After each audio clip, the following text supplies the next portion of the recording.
Hi, my name is Chuck Freilich, and I teach two courses in the program. I've been teaching them for quite a number of years now.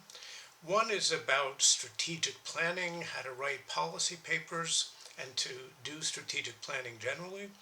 And the other is a policy-oriented course about the formal title is the Comparative National Security Strategies of the Countries of the Middle East. So I'll tell you a little bit about the two courses.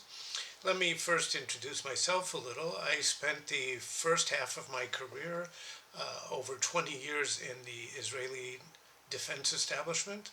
For the last almost 20 years, I've been teaching at Harvard, Columbia, and NYU.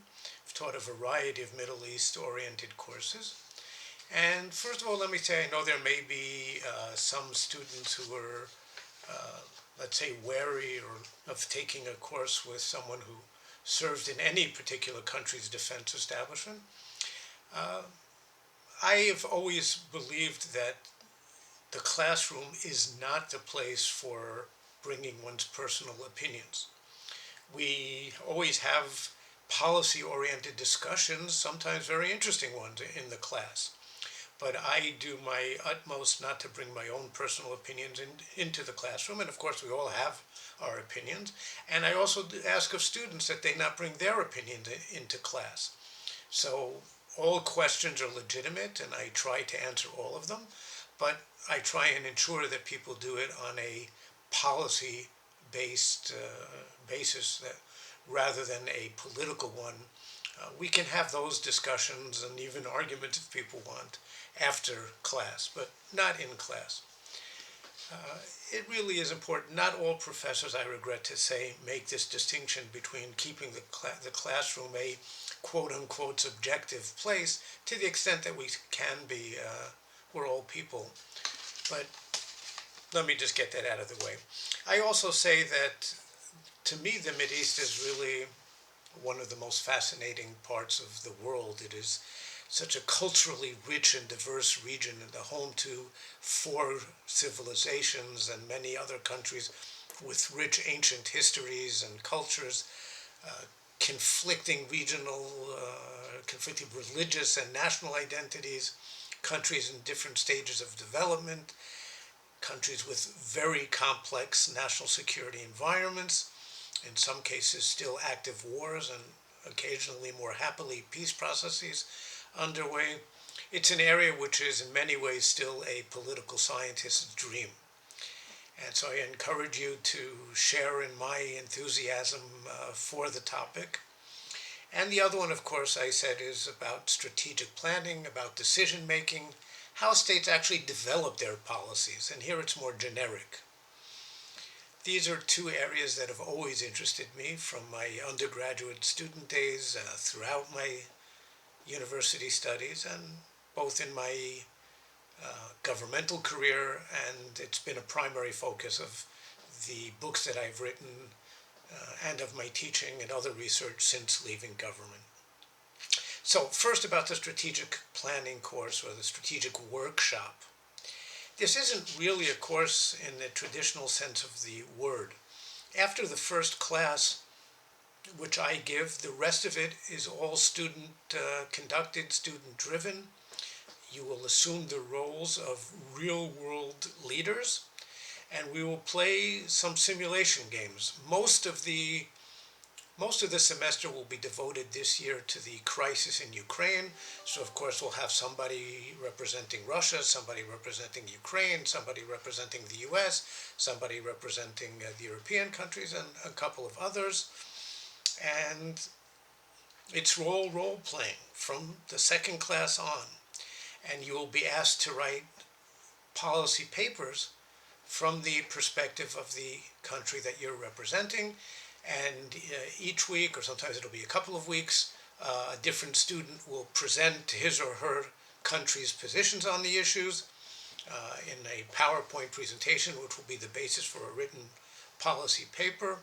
And the class consists of everyone, all the students and myself, critiquing the policy proposal, or the policy paper that's been presented.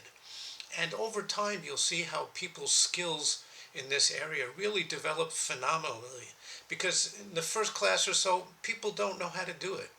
The academic skills that you've been taught over the years and that you've devoted a great deal of time and effort into developing are absolutely essential for the background analytical capabilities one needs. But strategic planning in the real world is very different, and it's almost learning from the beginning.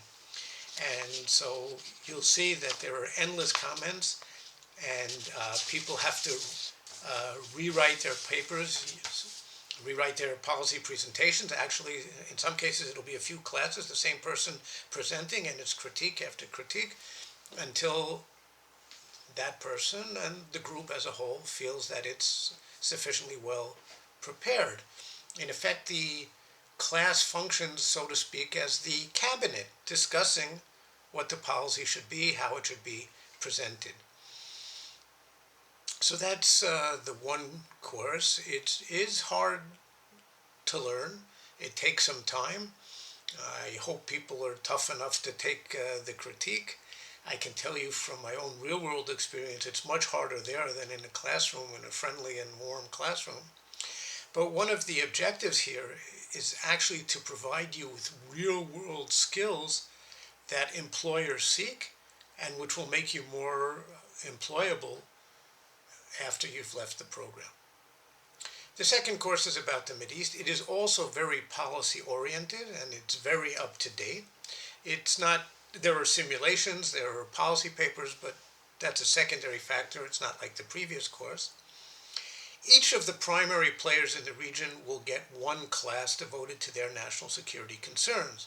So let's say just geographically, I'm going Egypt, Saudi Arabia, Jordan, Israel, Palestinians, Lebanon, Syria, Iraq, Iran, and Turkey are the primary ones. And of course, there's a fundamental trade-off in a course such as this, which is so broad. Each one of the countries that I just mentioned is worthy of an entire course, an entire degree, and we're giving them one class. So obviously it is a quick one-off. The idea is to give you the basic background, so we also talk a little bit about that country's socioeconomic situation, their political system, and then we go into the national security concerns. The situation in the Mideast today is such that for many of the countries, issues which ordinarily would be ones of domestic politics, regime stability, regime longevity, are actually critical national security issues. But we'll also talk about the classic ones, foreign and defense policy, how energy policy affects things, how regional politics and of course global politics affect things.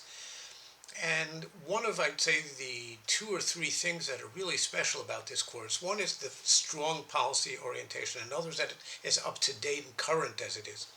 But the third is that unlike most Mideast courses taught in the US, most of which understandably come from the American perspective, American policy in the Mideast, here the approach is the opposite. It's how the Middle Eastern countries view their national security. And of course the US gets some attention there because it's such an important player, but so do China and Russia and the regional players. So the approach is from their perspective.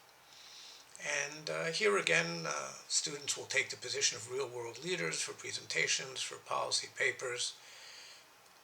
I have found that this kind of policy approach, not what you as an individual think that leader X should do, but what your best assessment of leader X can do given his or her real-world constraints, strategic constraints, political constraints, and personal preferences or personal constraints.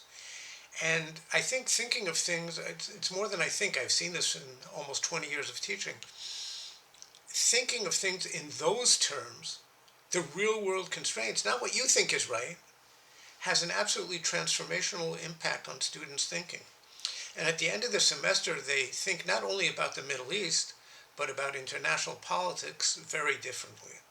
And that, for me, is always, of course, a tremendous source of satisfaction when I see this effect.